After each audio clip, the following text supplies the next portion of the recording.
अनिरुद्ध शिक्षण प्रसारक संस्थेचे बाल Shivaji English medium school Kankavli आणि मुक्तांगण प्री प्रायमरी स्कूल इयत्ता 10वीची 100% निकालाची परंपरा, अनुभवी व तज्ञ शिक्षक आणि मार्गदर्शक स्टाफ, शास्त्रीय संगीत आणि हार्मोनियम वादन, शास्त्रीय नृत्य, योगशास्त्र, विविध प्रकारचे मार्शल आर्ट खेळांची राज्य आणि राष्ट्रीय स्तरावरील निवडीसाठी तयारी करून घेणारी शाळा, शालेय सहली आणि विविध ठिकाणांना क्षेत्रभेटी, अद्ययावत व प्रशस्त खेळाचं मैदान, आधुनिक व सुरक्षित वाहतूक व्यवस्था, संपूर्ण वायफाय कॅम्पस, नवीन राष्ट्रीय शैक्षणिक धोरणाद्वारे निर्धारित NCERT पूर्व प्राथमिक अभ्यासक्रम, आंतरराष्ट्रीय स्तराचा अभ्यासक्रम, कोडिंग आणि संगणकीय कौशल्य, डिजिटल क्लासरूम, लीड अंतर्गत राष्ट्रीय स्तरावरील स्पर्धा आणि मार्गदर्शन वर्ग.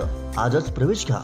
प्रवेशासाठी संपर्क अनिरुद्ध शिक्षण प्रसारक संस्थेचं बाल Shivaji English medium school Kankavli आणि मुक्तांगण प्री प्रायमरी स्कूल, अप्रतिम नगर, सापळेबाग, जानवली, कणकवली. मोबाईल 940492 1648 आणि 7841 83 18 96. आजच्या ह्या प्रेस कॉन्फरन्सच्या निमित्ताने आपण सर्व पत्रकार बंधू इथं मोठ्या संख्येने उपस्थित आहात, त्यामुळे तुमचं सगळ्यांचं मी मनापासून स्वागत करतो.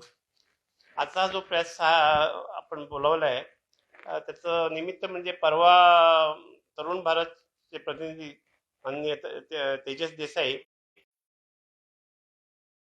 कृष्णकांत गवसच्या नावाने, जो 12वीत तालुक्यात पहिला आला. हे वाचल्यानंतर लगेच मी तेजस देसाईंना फोन केला आणि म्हटलं आपण ह्या मुलासाठी काय करू शकतो का. मग चर्चा आणि देशाप्रती ह्याला काहीतरी करायचं आहे. मग सगळं चर्चा झाल्यानंतर एकंदरीत मला वाटलं की ह्याला आपण कुठेतरी मजबूती दिली पाहिजे. आणि मग त्याच्या आईला साक्षी ठेवून मी त्याला सांगितलं, मी तुला पूर्णपणे तुझं शिक्षण पूर्ण होईपर्यंत कॉलेजचं आणि नंतर IPS साठी जो काय तुला खर्च येणार संपूर्ण खर्च मी तुझ्या वतीने करतो, परंतु तू IPS ऑफिसर.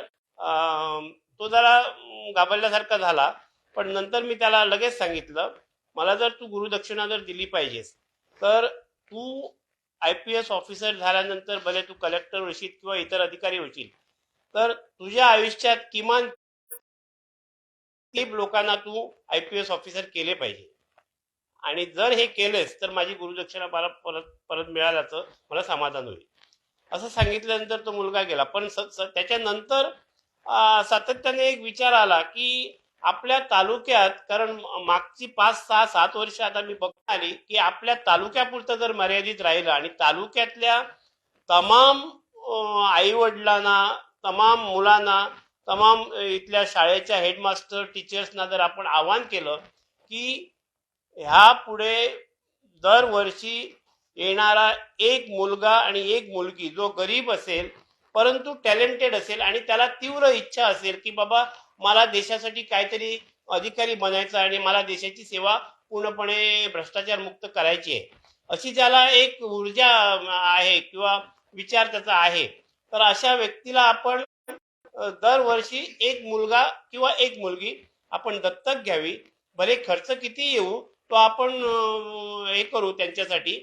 पण कारण मुळात कसं आहे, आज आपण जर एकंदरीत आपल्या देशाची परिस्थिती बघितली तर आपला देश 15-20 वर्षापूर्वीचा नाही. ह्या 15 आपला देश हा जगाला दिशा देणारा एक मुख्य घटक होणार आहे.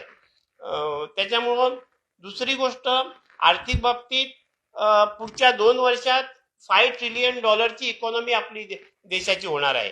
पुढच्या 10 वर्षात $10 ट्रिलियन पर्यंत आपण प्रवास करणार आहोत. 5 ट्रिलियन आणि 10 ट्रिलियनची आज आपण जर भाषा केली तर आज आपणाला ही 5 ट्रिलियनची मजल गाठण्यासाठी किंवा 10 ट्रिलियनची मजल गाठण्यासाठी बौद्धिक पातळीची माणसं आमच्याकडे ह्या देशाला पाहिजे.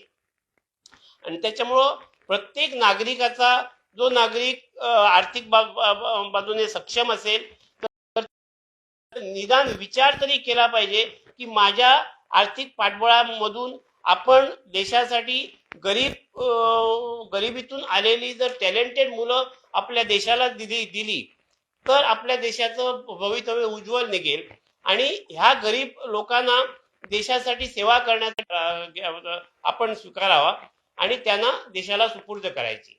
हा एक विषय माझ्या डोक्यात आलेला आहे. तर आत्ता 10वीचे 12वीचे रिझल्ट झालेले आहेत. मग आता आपण पुढच्या ह्याला पत्रकार जो कार्यक्रम आहे 29 तारीखला काहीतरी जूनच्या, त्यावेळी त्याच निमित्तानं आपण 10वीच्या आणि 12वीच्या मुलांना जर त्यांचा फुलांनी त्यांचा गुच्छ देऊन स्वागत करायचं आणि त्यांचं कौतुक करायचं, हे जर आपण केलं तर मला वाटतं त्यांना पण एक प्रेरणा मिळेल आणि पुढच्या आयुष्याला त्यांना एक ताकद मिळेल. कोकणातल्या ताज्या घडामोडी आणि लाईव्ह अपडेट्ससाठी फॉलो करा कोकणचं नंबर 1 महा चॅनल कोकण 7 लाईव्हचं फेसबुक पेज.